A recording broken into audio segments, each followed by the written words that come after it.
Hey, hey. Good afternoon. We're going to try the cell phone. Good afternoon.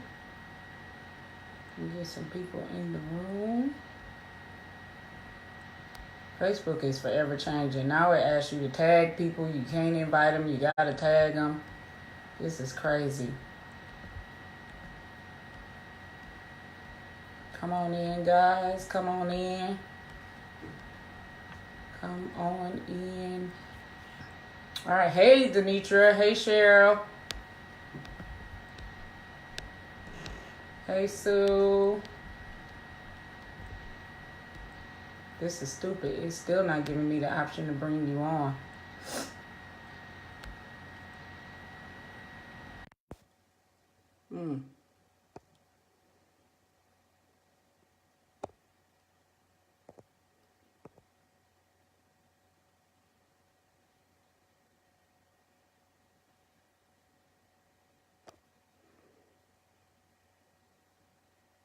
Yeah, you probably do, Sue. Can you jump on your phone? Hey, Daylight. We're going to get it together eventually. Trying to get Sue Ham on. There it is. Approve. Are you on? Are you on? It says adding. Am I clear? My only thing is my phone, my microphone wasn't that clear on my phone.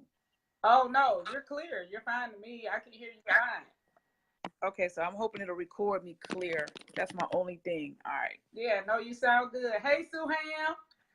What's going down? How are you? What's going on? So good to see you today. I'm so excited to have you at the Red Ink this year. I feel like I ain't seen you in years, but really it's been since like December. I know, right? But so much has been going on. You so busy being successful and stuff. Yeah, I saw you with the new taping in New Jersey this past weekend. Don't try and slide that in there. Yeah. Trying to be a superstar, a playwright, an actor, producer, director, all of that. So I wanted to bring you on today just so people get to know Sue Ham. They get to know a little bit about you. They get to know a little bit about what you're going to present at the conference and why it's important for them to attend. So first, I want you to tell the people who Sue Ham is, because while you are nationally known, there are some people that know me that don't know you. So they'll get to meet you in a few weeks in Atlanta. So I'm excited about that. So am I. Well, first of all, let me take the time to say, y'all know I do this social media stuff. I love it. Share the video. Tag some Share people. the Share. video. Yeah. And thank you, Tanisha, for having me a part of the conference, which is a blessing. And that happened because we were in the same group, Urban Playwrights United. Yeah, you pick you. Yeah. You know what I'm saying? And here's the collaboration. So if anything, guys, before I even tell you who I am, network, and collaborate and partner with the right people. Yeah. So I am Sue Ham. And it's so funny because when people say, tell people who you are and what you do, it changes, man, even though it's the same. Yeah. But I write plays, I write films, I wrote a book, I'm an author, done an audio book, I'm a mother of 3, I'm a former Marine. Yeah. Why do I think you only had one kid? I only know about the little one.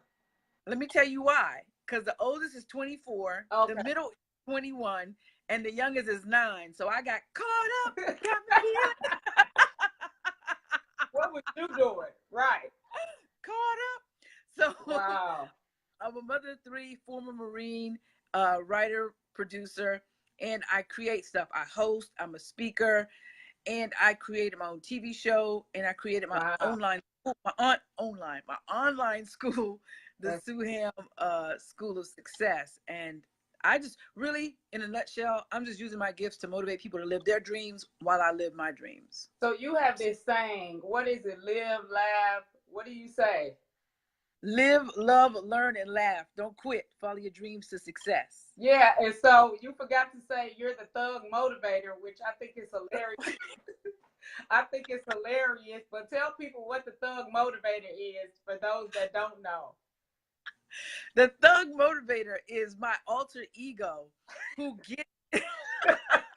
And it's so funny because the thug motivator videos have gotten hundreds of thousands of views to millions of views, and it's my alter ego. Wow. And I go into Facebook Lives and videos where I'm taking a topic that's probably taboo, that people probably wouldn't receive well. Right. And I take that topic and I put a comedy spin on with a little bit of thug mentality to hopefully inspire people. So, for example, if you're always late, you know, I'll take that topic about being on time and I insert comedy to get you to listen, but I'm being thuggish with it. Like, why don't you just be on time? Why you setting me on time if you ain't gonna be there? Just be early. You need to be early. Early is on time.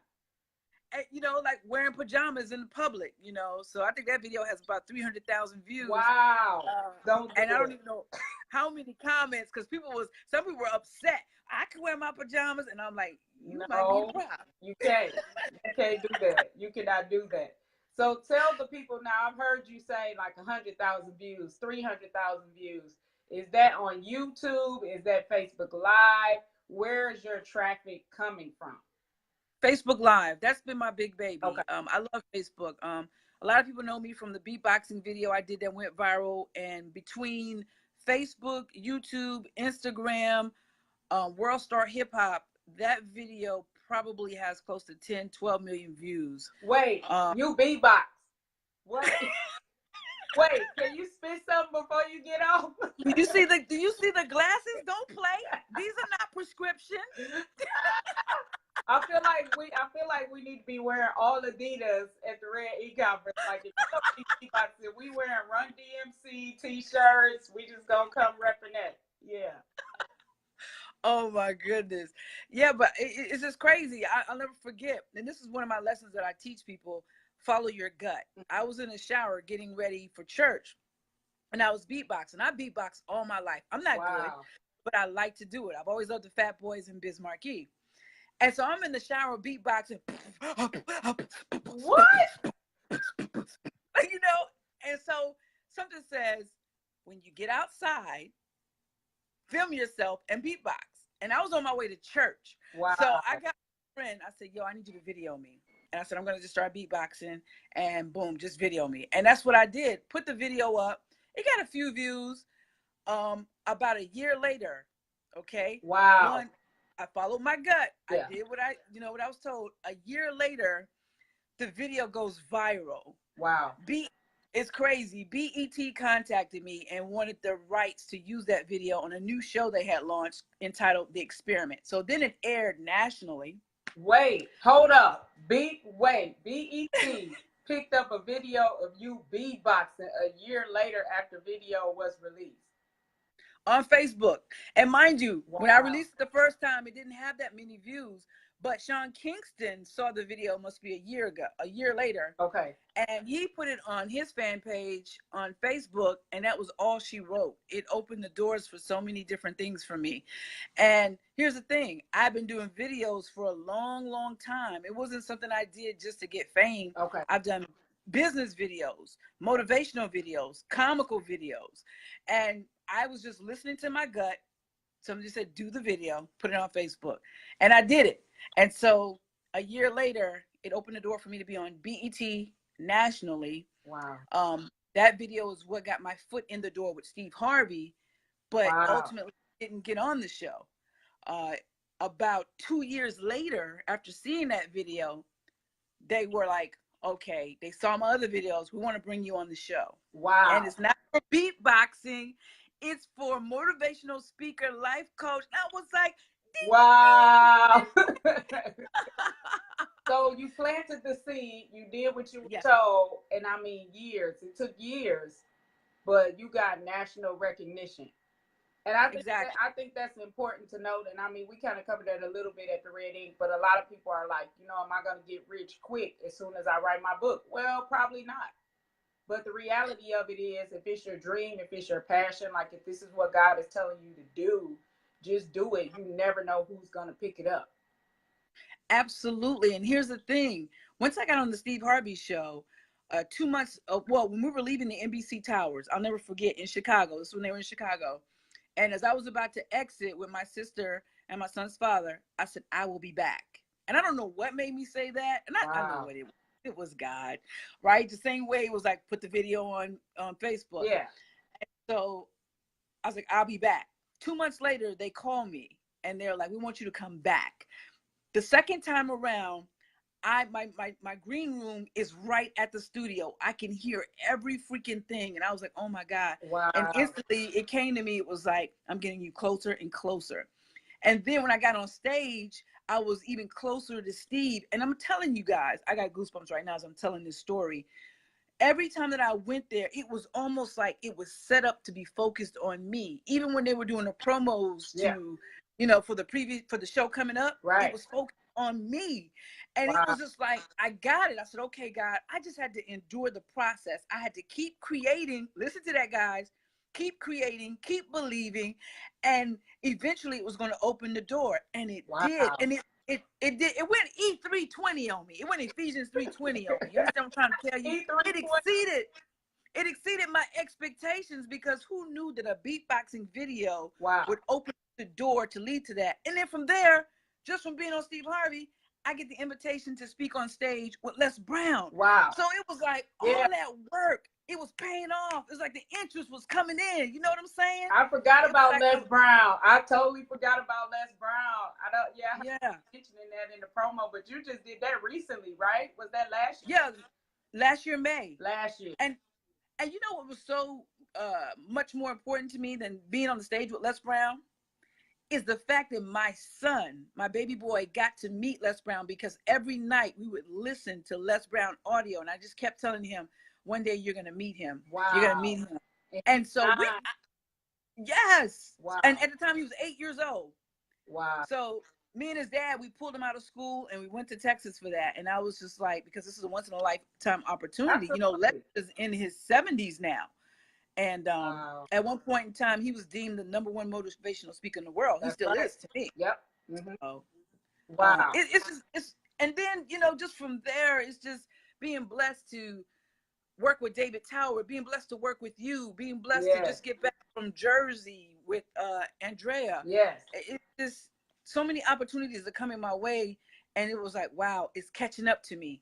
It's like the stuff that I put, the seeds that I planted, they've taken root. Wow. They have broken ground. It's peeping through the ground. That's now. good. I see That's it. good. And it may take years, it may take weeks, it may take decades even, but it's like plant the seed and walk away.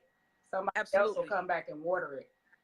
Absolutely. Wow. I really want to talk about, I know you have plays and books. What's your favorite? Because I know you have both. Like, what's your heartbeat?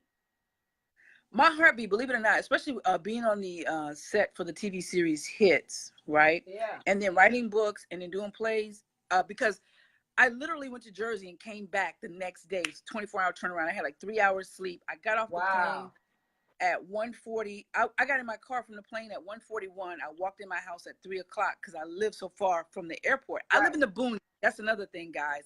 Don't be like, oh, she's in Cali. No. She's in Atlanta. You live in the middle of nowhere. Like, nobody knows where King Street is on the map. I don't even know where King Street is. Where do you fly into Raleigh-Durham? You fly into Charlotte? What do you fly into to get to you?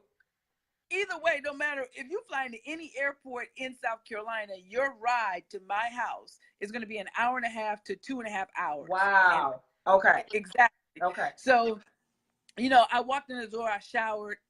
I walked in the door at 3:03. And I had rehearsal at 4 o'clock.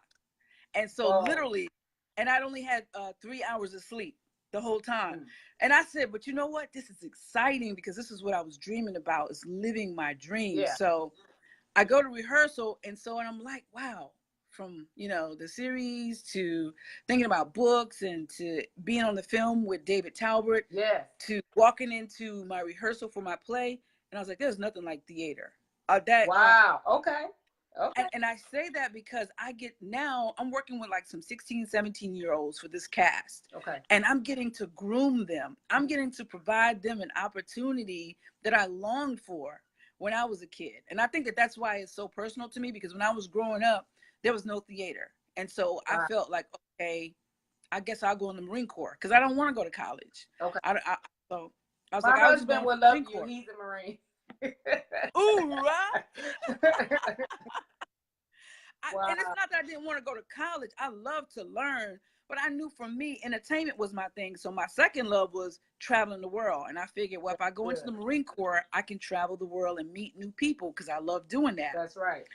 I still ultimately ended up getting my bachelor's degree in business. A lot of people don't know that, but I do have a bachelor's degree in business. I didn't know that.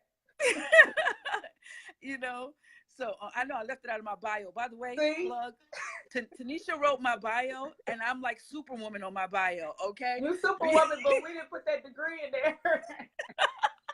So if you need a bio, you want to look like Superwoman, feel like Superwoman, hire this lady. Yeah. So but theater, I think it's my heartbeat. It's nothing like live audience, you know, letting you know if you missed your mark or if you made your mark. Right.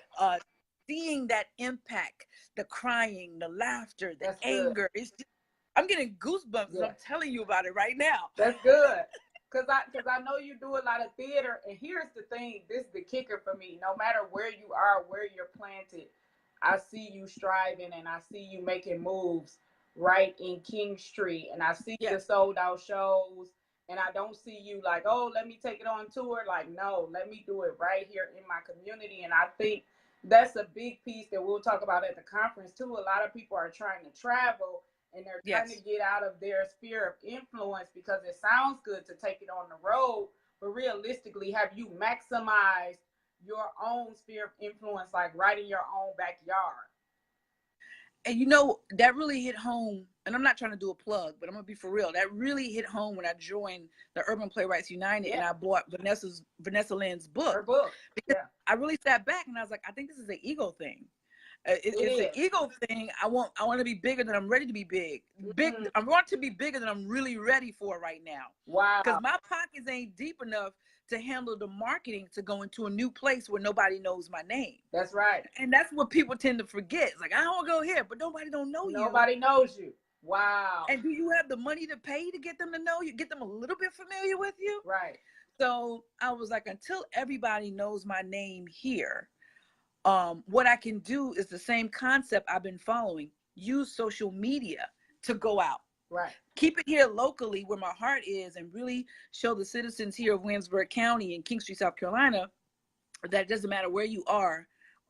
You don't have to go places to be big, to do big things. And you got the internet, you got social media. Yeah. Do you have drive? Do you have vision? Yeah. Do you have discipline? Those are the things that I think we're lacking right now. We think that we need to just go to all these other places and be famous or be successful or do the great work that God has told us to do. But no, you need to work on the little things so that you can get to the bigger things. Okay. And I had to learn that. Yeah. So I would say this. I know you're going to give us more tips and go more in depth at the conference. So yours is kind of like a mixing bowl course where we're going to talk about taking your book from the page to the stage, but we're also going to talk about getting in the face of media. So I know you had the beatbox video. BET picked it up a year later. It led to Steve Harvey, David Talbot. God. Can I say something real quick about that though? Yeah. I don't want people to think that it was the beatboxing thing that opened the door, because with media, people don't really want to put you on their radio show, their TV show, unless you're going to be good for them. If you get up there, so how's your day? Fine. So here's the thing, it didn't start there. Okay. It started with me writing my book in 2012. That's good. Okay. And if you look at my cover of my book, it's like, whoa. I'm like, bring it to the conference. I want to see it. Bring it. You better bring it to Atlanta. But it started there. When I wrote my book, then I started pitching media and saying, hey, guess what? I wrote a book. I would love to share it with you. Okay. And that's what opened the door to prepare me to understand how media work and how press releases work and building relationships with producers work, because that's another thing. I had to learn that with a book before I could even get to the Steve Harvey. When I came off the Steve Harvey show the first time, there were two different producers. I went there twice. There were two different producers for both shows. Do you know that on the second time that I went, the producers there said, man, we're looking for someone who can sit on our panel who has teenage children that can offer advice. The producers from the first show said, I know someone. Come on, somebody. Wow.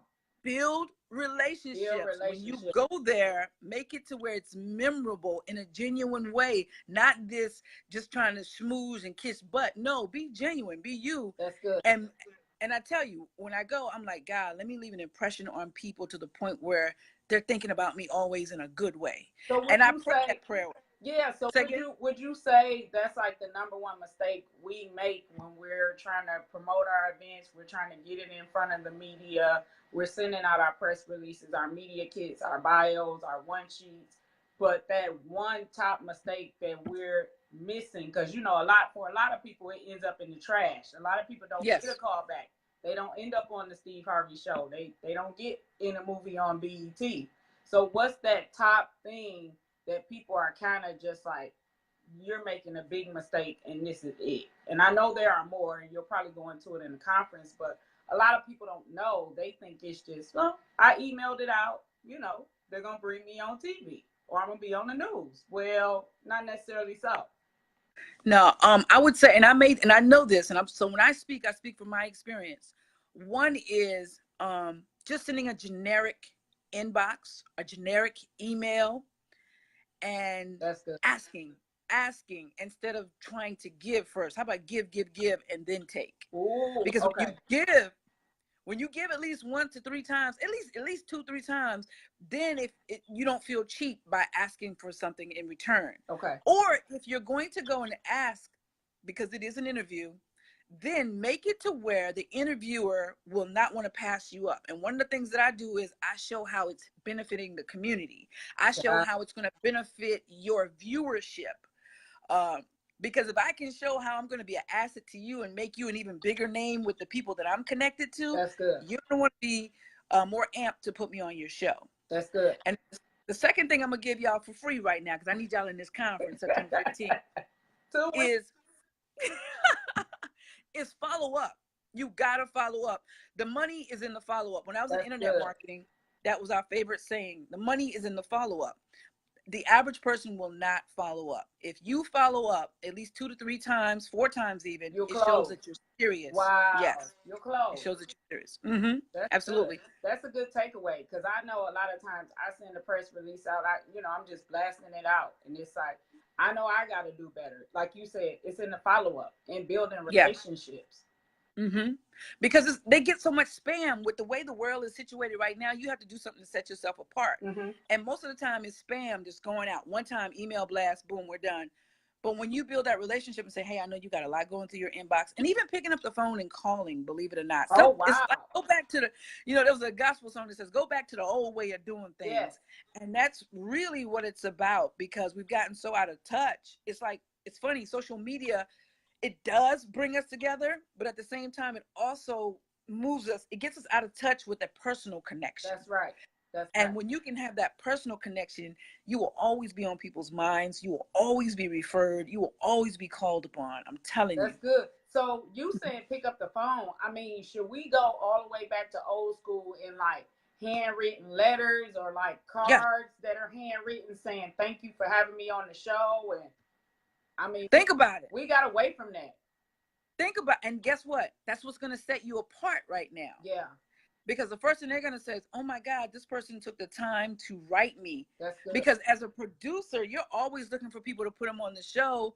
And you're probably the most thankless person there is. And you're the one that helped to get the person on the show. That's good. So if I'm sending you a handwritten note or a text, because I have the producers, when they were the Steve Harvey show in Chicago, I have their phone numbers. Oh, wow. Okay. Yeah. Okay. I text them. I said, hey, and even with like a month or two had gone away. Yeah. Hey, just saying, hey, just checking on you, seeing how you're doing, because they're in TV. Yeah. Number one. So just because the Steve Harvey show is no longer in Chicago, it's now in Cali. Oh, that doesn't mean they still are open door. Yeah.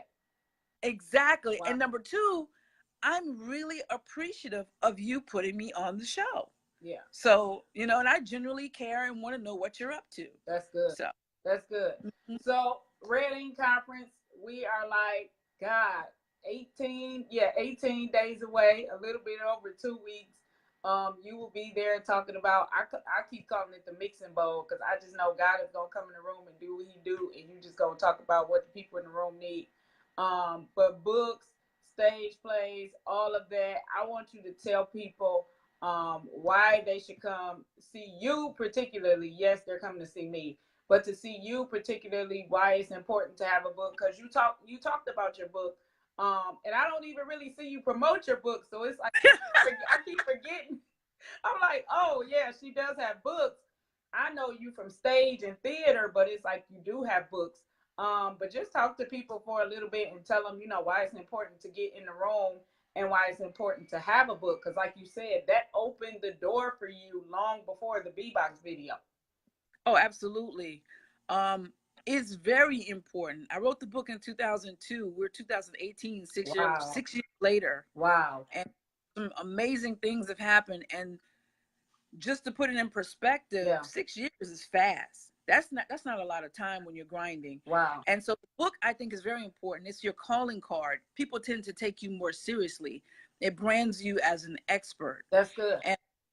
And I just want to tell people, get it done. People look at you differently. If you want to get media, write your freaking book. There's no other fastest way unless you're going to jail. We don't want to go to jail. That ain't it. But if you want to build up your media storehouse, write your freaking book. Then when you write that book, it's opening up your doors to speaking, to coaching, to so many other different things. And I'm telling you, when I wrote the book, it grew legs and it just branched me out to other things. And now I'm about to take a page from your book. I'm about to, from your life, I'm actually about to write a book about my new play and have it on sale for when I launch the play. Yes. So that worked so well for me at When the Smoke Clears. I sold a whole lot of books. Exactly. And I'm about to do that. And my producing partner has been on me for like 3 years. And I was like, I'm ready to do it now. So, because a lot of, and turn that into an audio book. So I want to, because everyone's not going to read a book. Yes. They may have time to listen. Everybody's not going to come see your play, but they may have time to read the book. Yes. So I want to get me to you in any and every which way, way I can. And so I'm glad you said that, because I'm just going to say this, a lot of African-American authors are sleeping on the audio book version. Yes. They don't take the time to record it professionally and get it, whether you sell it in CD form, MP3 form, or get it up on Audible on Amazon. More people are listening to audiobooks than ever before. Yes, absolutely. You got to get her done. Yeah. And I'm going to be honest with you. That's one of the things I want to do too, is start to do more books. I want to do, my thing now is starting into 2019 is I'm going to do at a minimum 1 book a year. Okay. And I'm going to treat it like my videos, because at one point in time I was doing 3 to 5 videos a week. Wow. And it just started building up, and to the point where people just started looking at my videos and they were like, wow, I didn't know you did that. I thought you were just comical, but you really know business. Yeah. You really know how to do this. I would like to hire you as a coach. That's good. So that's so good. And I mean, I know we'll talk about taking your book from the page to the stage, which is what I've done. But on the flip side of that, there are a lot of playwrights who have stage plays, but they don't have it in book form. So it's like you're leaving money on the table. You are. You really are. Yeah. And if you wrote the play, you can go ahead and get it in book form. And don't think, oh, I got to type it out. Like you were telling a young lady on social media. I mean, there are people that can transcribe your book for you. That's right. And here's another thing. Once you learn how to publish your book, or you find someone who can do it for you, now if you want, here's another stream of income, because I did it for a young man. He actually recorded his voice, his story, to my conference line. Okay. And I took the conference line and I transcribed his book and I published the book for him. Wow. So that's another form after you become an author.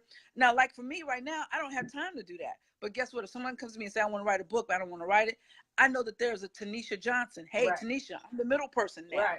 I got this person want to publish a book. I just want $100, finder fee. Referral fee. Yeah. That's it. Yeah. Go for it.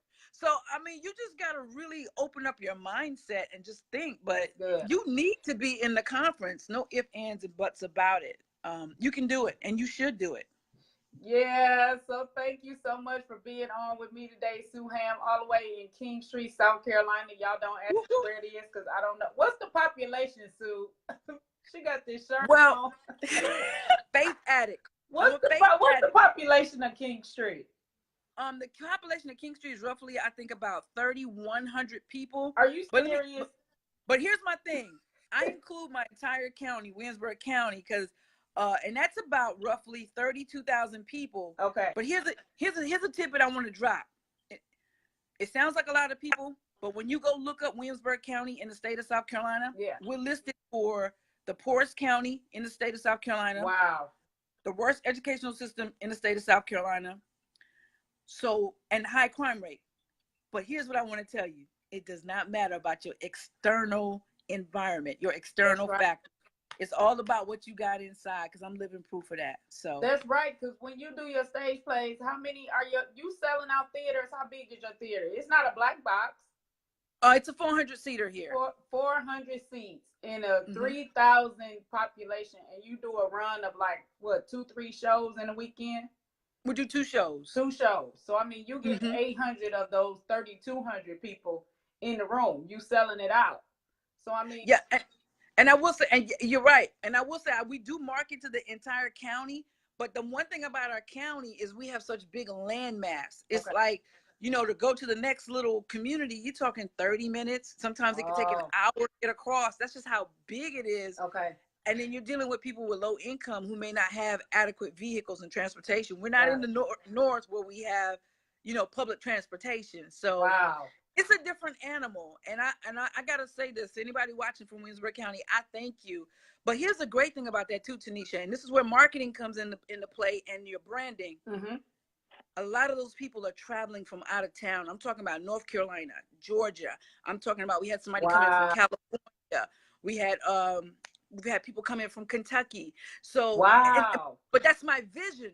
And we'll talk about this in the conference. I wrote that down. That's my vision, is to bring people from all across the world to this place that they deem as poor and barren and good for nothing. And I want them to see that we do have great people here with great minds and great dreams and whatnot. So that's so good, Sue, because I think a lot of people, I mean, I'm in Detroit, which is a big metroplex. We're going to Atlanta, where people say, you know, it's like the city of dreams. Whatever you want to do and be, you can be that in Atlanta. But what's so crazy is about the vision for the Red Ink is people coming from across the nation. And can I tell you, there may be a handful of people registered from Atlanta, but the majority, South Carolina, Florida, Michigan, Ohio. I mean, I got people coming from all over, and it's like, I may have one person living in Atlanta besides the Atlanta speaker, but everybody else is coming from all over. So I thank you for sharing that testimony, because it speaks volumes when you can sell out stage plays consistently in a community where they tell you it's low income, it's poverty stricken, it's not a good school system, you know, and you beat the odds because of that. It's like, wow. And that's because I want to piggyback. That's because I realize my most valuable resources are the people around me, and I can use the internet and my branding to bring others in, and that's what's happening. And I thank God, because I just want to be a living testament to the people that live here that dreams do come true.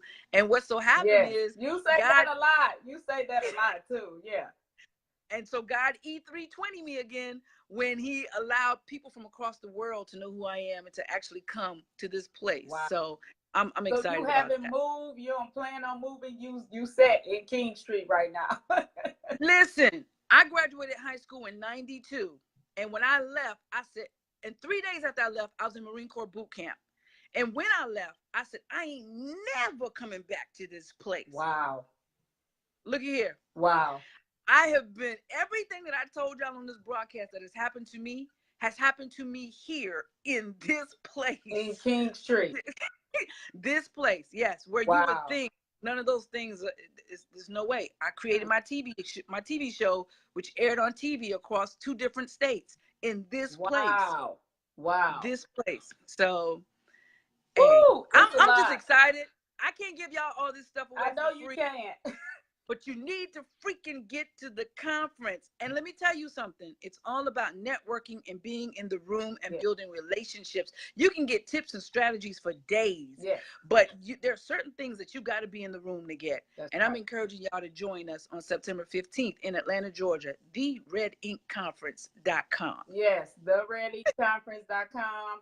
Listen, Sue, we are at like 75% full. I think I might have 1 or 2 vendor tables left. So if people want to come, they want to sell their plays, if they have DVDs, if they want to sell their books.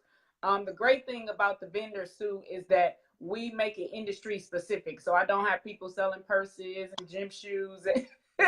We got enough Michael Kors bags. Come and network with some vendors who can move your projects forward. Yes. So there will be playwrights in the room. There'll be authors in the room. There'll be some publishers there who do self-publishing. I got like 3 big doors announcements at the conference. You got to be in the room to hear it. And I just want to take this time to say thank you, Sue Ham. And I know I'll see you in a couple of weeks. Woo! Yes, ma'am. I'm looking forward to it. I got a big hug for you when I see you. All right. Love you so much. All right, everybody. Have a great day.